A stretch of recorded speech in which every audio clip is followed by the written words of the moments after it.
آپ نے سنا ہوگا حضور نے سورہ رحمان کے بارے میں فرمایا ہے، سورۃ الرحمن عروس القرآن، یہ سورہ رحمان جو ہے یہ قرآن کی دلہن ہے۔ جیسے دلہن کو آپ خوشنما لباس پہناتے ہیں، آراستہ پیراستہ اس کو گہنے اور اس کو زیور پہناتے ہیں، تو جس طریقے سے سجاتے ہیں آپ دلہن کو، اللہ تعالیٰ نے ایک سورت قرآن مجید میں یہ ایسی رکھی ہے سورہ رحمان کہ اسے خوب سجایا ہے۔ اس میں الفاظ کا در و بست، اس کا اپنا ایک ڈیوائن میوزک ہے۔ وہ تو اللہ تعالیٰ قراء جو ہے خاص طور پر مصر کے قراء، اللہ تعالیٰ ان پر رحمت نازل فرمائے، ان کی خطاؤں سے درگزر کرے۔ جس طرح قرآن کے انٹرنسک میوزک کو انہوں نے واضح کیا ہے، واقعہ یہ ہے کہ اگر یہ لوگ نہ ہوتے، شیخ عبد الباسط محمد عبد الصمد، شیخ محمود خلیل الحصری، یہ لوگ کہ جنہوں نے قرآن کے اس غنا، میوزک، یہ لفظ جو ہے آپ حیران نہ ہو کہ میں یہ کوئی شاید توہین کر رہا ہوں قرآن کی، حضور نے یہ لفظ استعمال کیا ہے، تغنو، اس قرآن کو اچھی سے اچھی خوشلہانی کے ساتھ پڑھو۔ من لم یتغن بالقرآن فلیس منا، جو قرآن کو بہتر سے بہتر انداز میں، اچھی سے اچھی آواز میں، خوشلہانی کے ساتھ پڑھنے کی کوشش نہیں کرتا، وہ ہم میں سے نہیں ہے۔ بلکہ ایک مرتبہ حضور رات کے وقت آپ گشت پر تھے اپنے ساتھیوں کے حالات معلوم کرنے کے لیے۔ حضرت ابو موسیٰ اشعری رضی اللہ تعالیٰ عنہ ایک صحابی ہیں، ان کے گھر کے پاس سے گزر ہوا، وہ رات کو تہجد پڑھ رہے تھے، کھڑے ہوئے کیف کے عالم میں قرآن تلاوت کر رہے ہیں۔ حضور کو بہت پسند آئی ان کی قرات، کافی دیر تک وہاں کھڑے سنتے رہے۔ اب انہیں کیا پتا کون سن رہا ہے، بالکل اسی طرح سمجھ لیجئے ایک بات یاد آئی ہے، حضور فرماتے ہیں کہ جس طرح کان لگا کر اللہ قرآن کو سنتا ہے کسی چیز کو نہیں سنتا۔ ہمیں نظر نہیں آتا نا، ہمیں معلوم نہیں، ہم قرآن پڑھ رہے ہیں تو سننے والا کون ہے؟ سب سے زیادہ کان لگا کر خود اللہ۔ یہاں اس لیے مجھے یاد آیا کہ ابو موسیٰ اشعری کو کیا پتا تھا کہ کون سن رہا ہے؟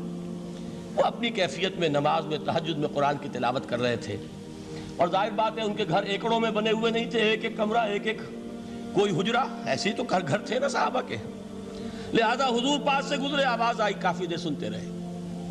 اس کے بعد آپ تشریف لے گئے، صبح فجر میں ملاقات ہوئی تو حضور نے تحسین کے انداز میں فرمایا، یا ابا موسیٰ انک قد اوتیت مزمارا من مزامیر آل داؤد، اے ابو موسیٰ تمہیں تو آل داؤد کے سازوں میں سے ایک ساز اللہ نے عطا فرما دیا ہے۔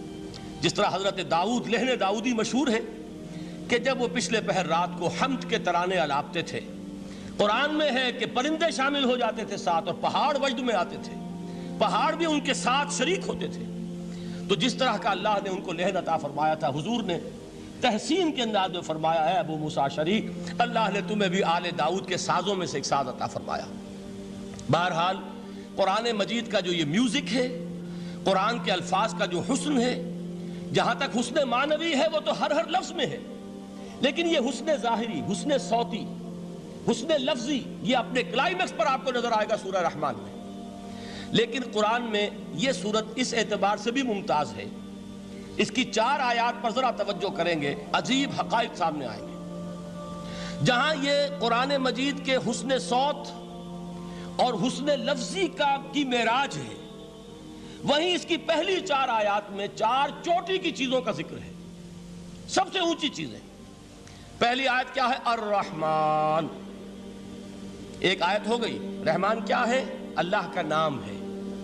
کبھی آپ نے غور کیا اللہ کے ناموں میں سب سے پیارا نام کون سا ہوگا؟ رحمان۔ کیوں؟ اس کا مادہ کیا ہے؟ رحمت۔ ہمیں سب سے بڑھ کر جس چیز کی ضرورت ہے وہ کیا ہے؟ رحمت خداوندی۔ نام اچھی طرح سن لیجئے اس حضور کے قول کو۔ حضور فرماتے کوئی شخص جنت میں مجرد اپنے عمل کی بنیاد پر داخل نہیں ہو سکے گا جب تک کہ رحمت خداوندی دستگیری نہ کرے۔ کسی صحابی نے بڑی ہمت اور جرأت کا ثبوت دیا کہ پوچھ لیا، کیا حضور آپ بھی؟ جب آپ نے فرمایا کوئی شخص داخل نہیں ہو سکتا جنت میں محض اپنے عمل کی بنیاد پر جب تک کہ رحمت خداوندی جو ہے وہ دستگیری نہ فرمائے۔ پوچھا گیا کیا آپ بھی؟ آپ نے فرمایا ہاں میں بھی۔ آپ انداز کیجئے کہ اگر محمد الرسول اللہ بھی رحمت خداوندی کے ضرورت مند ہوں تو تاب دیگراں چے رسد، ہماری تو سب سے بڑی ضرورت رحمت خداوندی ہے۔